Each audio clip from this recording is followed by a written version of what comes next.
અમારી ગાડી તરસી થઈ ગઈ છે એટલે અમે અહીંયા પેટ્રોલ પંપે લઈ લીધી છે, ડીઝલ પુરાવી અને પછી અમે નીકળશું, આખી રાત ચાલશું અને નર્મદા મૈયાની પરિક્રમાને પૂર કરશું. તો હેલો દોસ્તો, હું છું ભરૂચ અને આ છે અમારા મિત્રો અને અમે જઈ રહ્યા છીએ નર્મદા મૈયાની પરિક્રમા કરવા માટે, જે રાજપીપળાથી નજીક.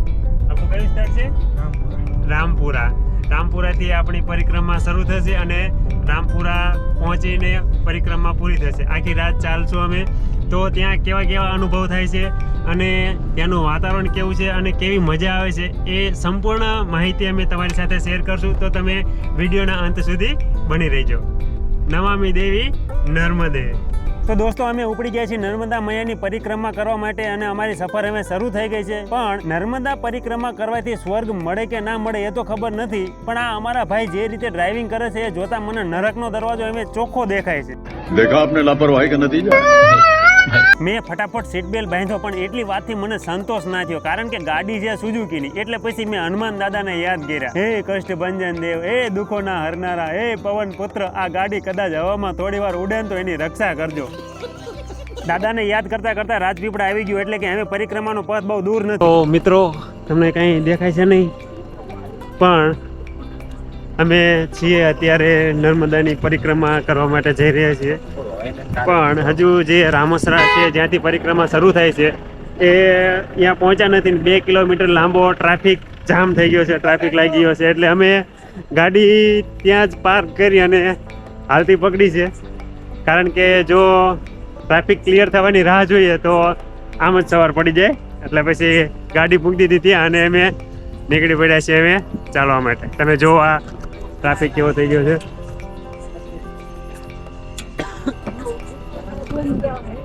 એટલે હવે નીકળી પડવાનું, પછી બહુ રાહ નહીં જોવાની, ટ્રાફિક ક્લિયર થવાની. એક ભાઈબંધને રાખી દીધો છે ત્યાં, એ ગાડી લઈને આવશે અને અમે અમારી પરિક્રમાને શરૂ કરી દીધી. હલો મિત્રો, તો અમે પહોંચી ગયા છીએ રામેસરા, જ્યાંથી નર્મદાની પરિક્રમાની શરૂઆત થાય છે. અહીંયાથી આગળ કોઈ વાહનને જવા દેતા નથી અને અહીંથી સાચી તમારી પરિક્રમાની શરૂઆત થાય છે. પણ આજે પૂનમ હોવાથી જબરજસ્ત ટ્રાફિક જામ છે. 4 કિલોમીટર અંદાજે આ આખું પાર્કિંગ સ્લોટ જે છે એ બધું ફૂલ છે અને પબ્લિક 3-4 કિલોમીટર જ્યાંથી આપણે પરિક્રમા શરૂ થાય છે ત્યાંથી જ ચાલુ થઈ ગયું છે.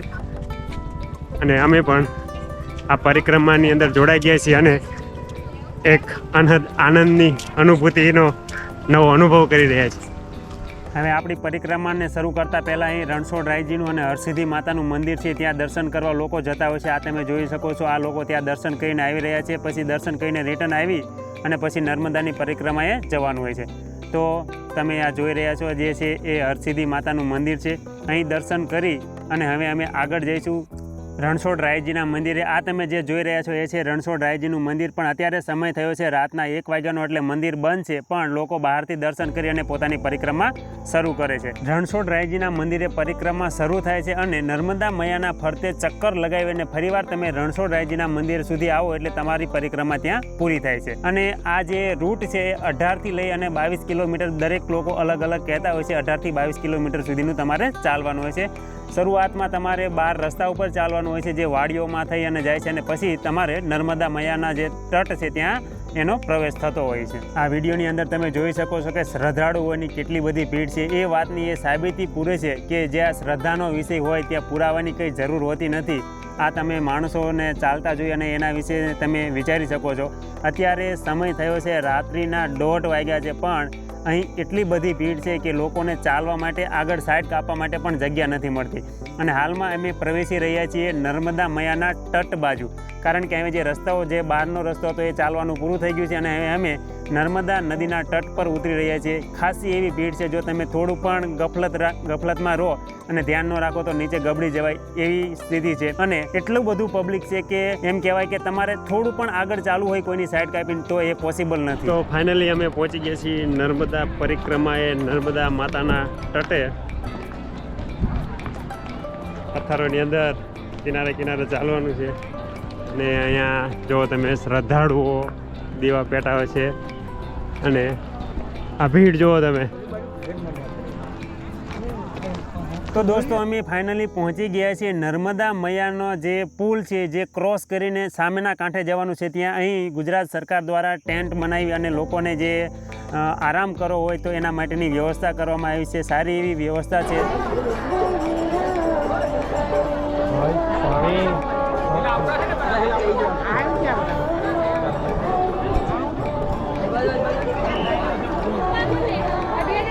જે લોકો ઉંમરલાયક છે અને થાકી ગયા છે એના માટે અહીં બેસવાની વ્યવસ્થા છે. ઉપર પંખાની પણ વ્યવસ્થા છે. અમે તો જ્યારથી પરિક્રમા શરૂ કરી ત્યારથી નક્કી કર્યું છે કે જ્યારથી શરૂ કર્યું ત્યારથી પાછા રિટર્ન ત્યાં આવશું ત્યાં સુધી આપણે ક્યાંય બેસવાનું નથી, આરામ કરવાનું નથી, કન્ટિન્યુઅસ ચાલવાનું છે. એટલે અમારે આરામ કરવાનો તો કોઈ સવાલ જ નહોતો. ક્યાંય આરામ કર્યા વગર એક જ ધારું ચાલવાનું થાય એટલે સ્વાભાવિક છે કે પરસેવો વળી જાય. પણ અહીંયા સૌથી ખતરનાક વસ્તુ એ છે કે લોકોની ભીડના લીધે એની ગરમી વધારે થાય છે. ખુલ્લો તમને અવકાશ જ નથી મળતો અને તમારે સાઈડ કાપીને આગળ જવું હોય તો લોકો જવા નથી દેતા. હવે જો અહીં બધા સેલ્ફી પાડીને પોતાના સ્ટેટસ ઉપર ચડાવશે કારણ કે અહીંથી પુલ ક્રોસ કરીને સામા કાંઠે જવાનું છે અને અહીં બોર્ડ મારેલું છે એટલે બધા અહીં ફોટા સેશન ચાલુ છે. બધા ફોટા પડાવી રહ્યા છે અને બાકીનાઓ આગળ વધી રહ્યા છે. તો રેવા સેતુ પર આપ સૌનું હાર્દિક સ્વાગત છે. આ જે પુલ છે એક કાંઠાથી બીજા કાંઠાને જોડે છે એ પુલનું નામ છે રેવા સેતુ. તો દોસ્તો અમે છીએ રેવા સેતુ પર અને તમે આ જોઈ શકો છો શ્રદ્ધાળુઓની ભીડ.